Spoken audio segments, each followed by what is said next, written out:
It's Stan Veit's History of the Personal Computer. From Altair to IBM, A History of the PC Revolution. By Stan Veit, Editor-in-Chief Emeritus, Computer Shopper.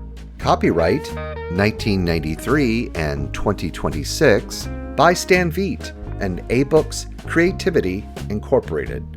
Read by Randy Kindig and David Greelish. Chapter 21, Dogs and Dinosaurs. Do not get the impression from reading this book that every little company that put out a microcomputer kit or assembled computer was a success. Nothing could be further from the truth. Most of the product introductions were failures, and some were outright swindles. In addition, some of the worst failures came from large corporations who were victims of product blindness. In the early days, a company called Exidy advertised a wonderful computer that could do all kinds of color graphics. Their ad showed a cat and verbal description of the Wonder Machine. It never showed the computer. I kept calling them to see this computer, and when they were ready to show it to dealers and investors, they came to New York City. I visited them in their suite at the Plaza. There I was shown a box, but it was not working. They explained that the power supply had just burned out, and they were waiting for another one. I never got to see it, and shortly after that, ads stopped. A friend of mine from the computer club was designing a computer for a large electronic adding machine company who sold to most of the chain stores. He invited me to see his efforts. The computer, called the Pecos for some obscure reason, had a built-in data cassette and used an obscure language called JOS. I tried to tell them that everyone had sort of settled on BASIC as a language for small computers, and they would not learn JOS unless there was an excellent reason. My friend and his boss would not listen to me. JOS was a better language, and that is what they would use. The Pecos never even caused a ripple in the market. One day, a friend told me I would have a visit from a very rich young Chinese American to tell me about a new computer he was going to market. The young man told me about this great idea for a machine which was being made for him in Taiwan. It was called the VideoBrain, and it was a cross between a video game and a computer. It had an alphanumeric keyboard, as well as game paddles, and it connected to a home TV. The owner did not have to know anything about computers to use the VideoBrain. There would be cartridges for games as well as business, including one that turned the VideoBrain into a terminal for a time-sharing network. The VideoBrain would sell in packaged systems from $300 to $900. The larger systems would have a cartridge containing a language called APL/S, which would allow the user to write his own programs and save them on a cassette. The machine used a Fairchild F8 8-bit CPU and 1K bytes of RAM and 4K of ROM memory. The working memory was contained in the plug-in cartridges. After explaining all about the system, the young man asked me what I thought about it.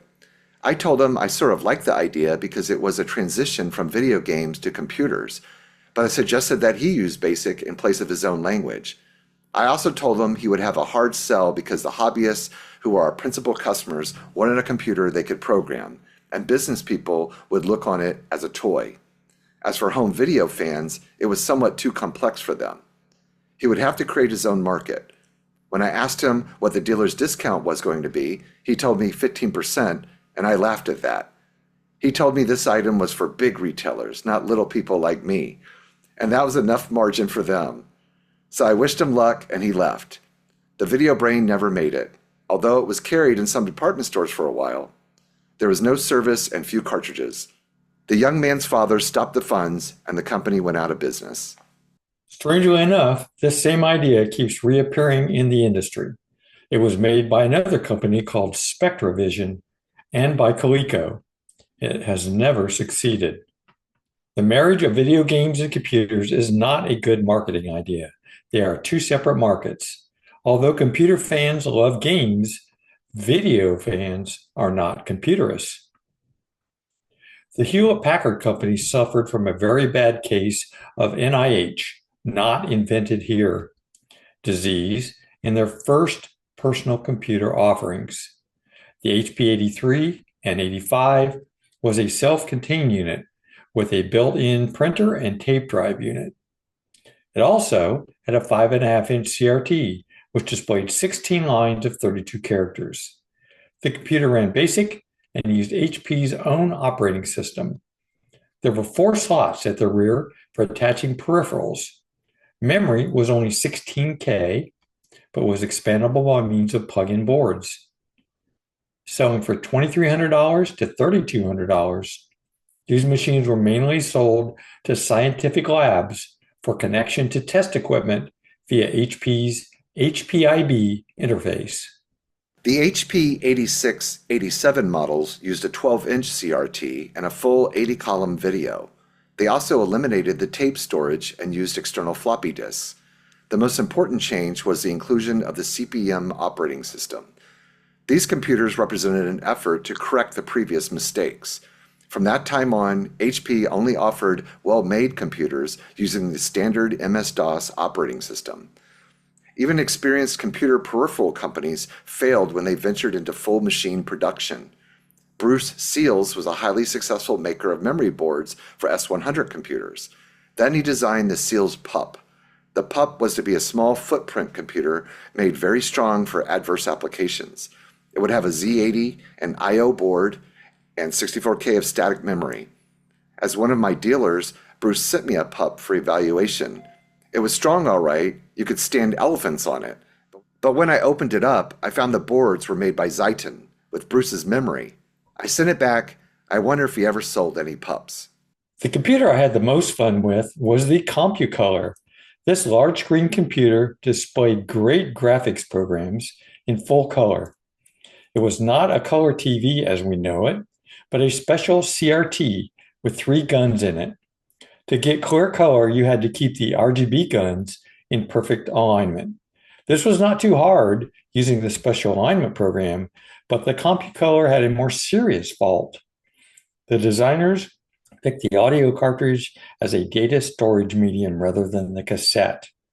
The Compucolor came with an 8-track audio cartridge player connected to the machine.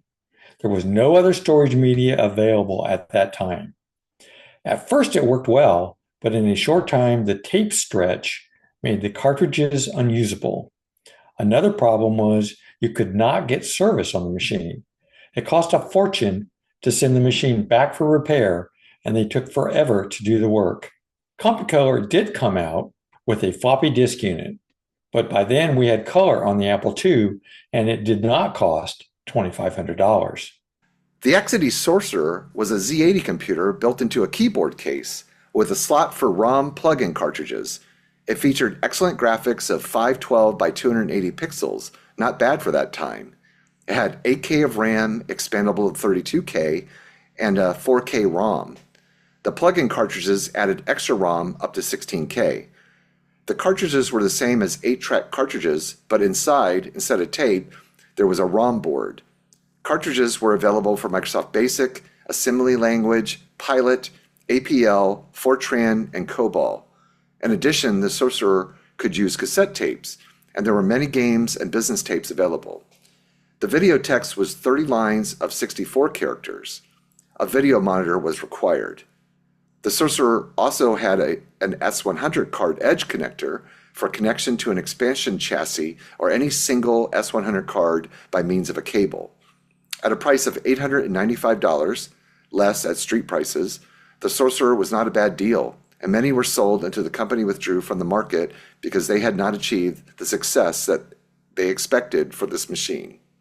Chuck Peddle, designer of the Commodore PET and the Kim 1, left Commodore and became president of Victor Business Products, a company who had made and sold electric business machines for many years. Peddle was to lead them into the computer age. The Victor 9000 he designed was a fine machine. It used the 8088 16-bit CPU, as did the IBM PC. It also used the same operating system, MS-DOS, and Microsoft GW Basic. However, it was not compatible with the IBM PC. The Victor 9000 came with 128K of RAM, but was capable of expansion to 896K of RAM. The video was a green anti-glare CRT capable of displaying text or 800 by 400 pixel graphics. 2 variable speed 5¼ inch floppy disks were supplied. The Victor 9000 was an excellent machine even at the $5,000 list price, with features far in advance of the IBM PC. Other non-compatible 8088 or 8086 PCs running MS-DOS were made by Texas Instruments and Digital Equipment Corporation. Each had its special features designed to outperform the IBM computer. The Texas Instruments Professional had the best graphics in any personal computer. The DEC Rainbow featured dual processors designed to run CP/M as well as MS-DOS. Yet both of these machines failed and were withdrawn because they were not IBM compatible. Why did the IBM PC XT with MS-DOS sweep all competition before it? One reason was simply the name IBM. The other reason was advertising, and the fact that these machines were designed for business applications and businesses were now ready for them. Years ago, Charles Fort said, "When it's steamboat time, someone invents a steamboat." It was now personal computer time, but the non-compatible MS-DOS computers could do everything the IBM machines could do and then some. So why didn't they? 2 things happened. One had to do with software. The programs like Lotus 123, DBase 3, and WordPerfect or WordStar started with versions for all the MS-DOS machines. However, as they improved their software with new revisions, they found it didn't pay to upgrade the non-compatible versions. There simply were not enough potential sales to pay for the extra work. So in a short time, the software on these machines became outdated. No one wants to pay $5,000 for a computer that only runs old software. Then IBM killed them on price. The IBM list price started at the same level as the non-compatibles. I paid $4,000 for my first IBM PC with 128K and 2 floppies. However, as production increased, IBM lowered the price, and then the gray market started, and you could get a PC or XT for as much as a 25% discount. It was wipeout time for the non-compatible MS-DOS machines as well as the 8-bit computers. What's that old song? Oh, Wipeout. Wipeout, yeah. I thought that was an interesting phrase.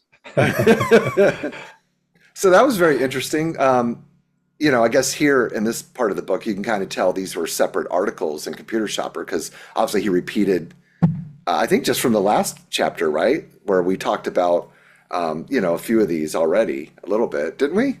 Or am I just confused? I know this chapter touched on some other previous stuff, other computers. Exidy Sorcerer maybe a little bit, the Victor 9000, some of those. Yeah, perhaps. I actually don't recall either. We've talked about so many machines so far. Yeah. I was looking, preparing for this reading. I was looking for video brains on video brain computers on eBay, and there's a few up there. And man, those things now. And I looked at sold ones, and they sell for a lot of money. Like they do. Cheapest one like $1,000.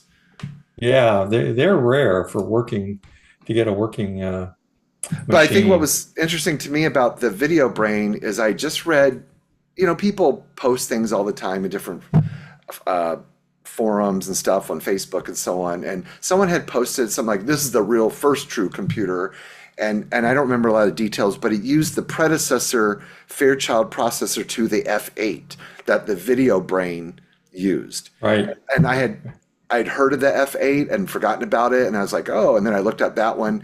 And the processor it used was kind of like the 8008, where it was an 8-bit microprocessor, but it was so highly limited, it was sort of crippled, and it wasn't really fully baked into the 8080, and like the F8 was that version too. But yeah, that I didn't remember seeing a computer that used a F8, and then here we are, the Video Brain used that one. Because I'm not aware of a lot of other ones. Huh? That is an interesting machine. I did do a podcast on that for Floppy Days Early a one. few years ago. Yeah. Yeah. Do you Well, remember? it came out early. Do you remember any other 1977? So do you remember any other Yeah. particulars about it? It's interesting looking. It reminds me of some other computer, and I can't think about what it is or which one it is, but because it seems like the keyboard is slightly too small for the case. That's the first thing that kind of Yeah. strikes you. And it as I recall, it was kind of maybe I'm thinking wrong, but I thought it had like a chiclet keyboard sort of Yeah, well, except it keys was on it. a what's the term you use? Like it wasn't 100% the right, full size, but it wasn't chiclet. It was a full stroke. Is that the word Was for, it? for the Okay. keyboard? Yeah, because I was looking at the Wikipedia thing about it too. But yeah, the Exidy Sorcerer is I always thought was kind of a neat looking computer. Um, Oh, I thought that was a great machine. I actually owned one for a while, yeah. for a year or so. And it was just at the time, there was like no support for it whatsoever. I mean, I had a machine, I had the basic cartridge, but and there was tape software available in WAV files that you could load onto it, Hmm. but there was no modern upgrades or anything, for adding memory or any other sort of virtual disk drive or anything like that was not available. There could be more things available today, but there certainly I wasn't at think that one thing time. that, if I'm remembering correctly, so you tell me, is, I've seen them in pictures many times, and I think when I actually saw one in real life at a show, it was bigger than I thought than it was in They were picture. big. They Yeah, were pretty good it was size. bigger than you expected it. I didn't think it was so Yeah. big, but yeah, it's like because it's got an extended keyboard. I'm looking at a picture of it, but it's still just really big. The case, like because you kind of think you look at it and your first impressions maybe it's kind of a Commodore 64 size, maybe a little bigger, but it's a lot Oh bigger. yeah, but it's a lot bigger. Yeah, Yeah. it's way bigger than that. Of course, you have to remember at the year that it came out, it was pretty early. It was really one of the early ones. It came out like right after the big three or the Trinity, Yeah, that came out in 77. 77. This came out in 78, and although it only had black and white graphics, it did have graphics and it was high resolution graphics. So it was pretty cool machine. I kind of went down a big path on the Sorcerer and ended up talking, with several people who worked at Exidy, and I talked with Paul Terrell, who was involved with that. I talked with Hal Ivey, and I also talked with Vic Ptolemy, who worked there as well. So Yeah, and uh, all these will be in the show notes, right? All yeah, the different. You've done a lot of interviews, a lot at yeah, this point. yeah. Yeah, so like I said, I kind of was on an XE Sorcerer kick there for a while, trying to find as many people as I could that knew anything about the machine. Well, that's great. Yeah, and here's a sort of a off the. I'll ask you on camera, but recently in one of the Facebook forums, and now I forget. I think it was in the Altair one of them, but Harry Garland responded, and then you're going to see Right. if you could try to, which isn't related to this, but you're going to try to interview him. Is that going to happen? He hasn't responded yet, and I don't have But he any did other in way the to forum where he contact said, him. "Oh, I'd be glad to." So I assume that'll happen at some point. Did you see that where did say, I, "Yeah, I've been out of town oh, for a right," week because or you've been at so, the but I'll go back. I was at VCF Southwest. I yeah, don't know if you right. can see that For on my our shirt here, listeners, they'll but know. But anyway, yeah. just throw that out there. Um, But that'll be yeah, interesting. I'll go follow up on that. Thanks for reminding me. Appreciate that. Yeah, I Um, would love to talk with him. It's interesting that, we publish these and then sometimes we get somebody who comes out of the woodwork and says, "Hey, I was involved with this." And yeah. that's kind of how it happened, how I ended up talking with Paul Terrell because I did the interview with Hal Ivey and posted it. And Hmm. then Paul Terrell came on and said, "Hey, I was involved with the XE Sorcerer as well." I was like, "Oh, cool." That's a great way to contact people. So Randy, also you also have so you did a episode on the CompuColor 2, I and did. That's a that cool machine. And I have to say, I was in the day, I kind of lusted after that machine because I saw some of the ads, and it was a very, very colorful, interesting looking machine. Uh-huh. And it was one of the early machines that actually had color, color available.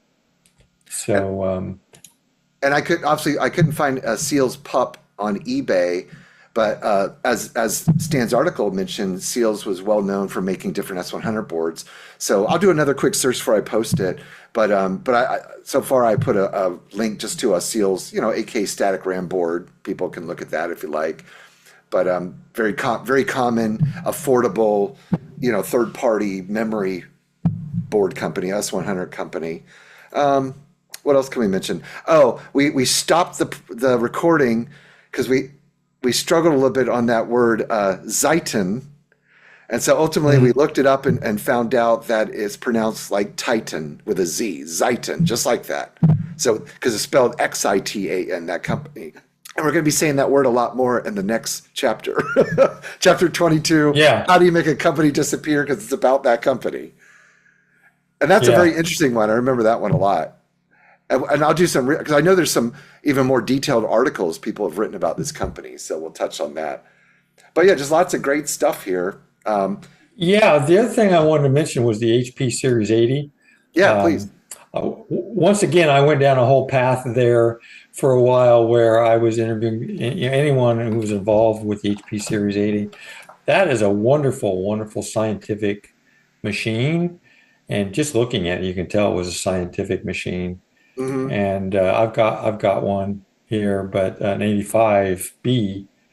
But those were really powerful, expensive machines, as most of the HPs were in the day. But that's cool. It only got a paragraph here or so from Stan. But I thought those were wonderful machines. So lastly, I'm going to mention this. So next time we're going to do chapter 22. Well, if you're watching this, which you wouldn't hear me if you're not. So as of this, all 21 chapters are posted on YouTube. Plus, I recently recorded Remembering Stan Veit, my article I wrote after his death. And so that is now something you can listen to. So we have 22, 23, 24, 25, 26, 27, 28, and an appendix to do after this. So we have 8 more, and we will have done the entire book, which I'll be so happy about. And for just more and more people, for time, many days ahead to be able to listen to, watch if you want and listen to. But anyway, so next time David. Go ahead. David, I just want to say great job getting all of the shows together in one place now on YouTube, so you don't have to bounce between a website and much better. And YouTube. Yeah, so that's great. I knew you worked hard at it. Yeah, I had a little system. And once I got the system going, I kind of got the flow. And so anyone that haven't listened to it, the first 9 chapters, were just audio podcasts. And so I basically put them into a video and then just did the pages, so you're looking at the pages. And of course, at those points, it was me reading or Randy reading. And then, now we're doing it together, which, when you have someone to keep you honest, you can kind of get things done better. Right. There's a lot of years in between those other chapters. And we're going to finish it this year. I don't have to change that copyright date anymore at the beginning. Copyright 1993 and 2026. That'll be the last time. Because as you listen to the early ones, that changes, 1993, 2006, 2007, 2008, 2010, 2011, 2015. I made sure to leave that in, though. I don't know how important the copyright stuff is at this point. But the publisher, is defunct, and unfortunately Stan has passed, and the owner of the publishing company's passed. So, anywho, bye-bye. See y'all next time. Thanks, David.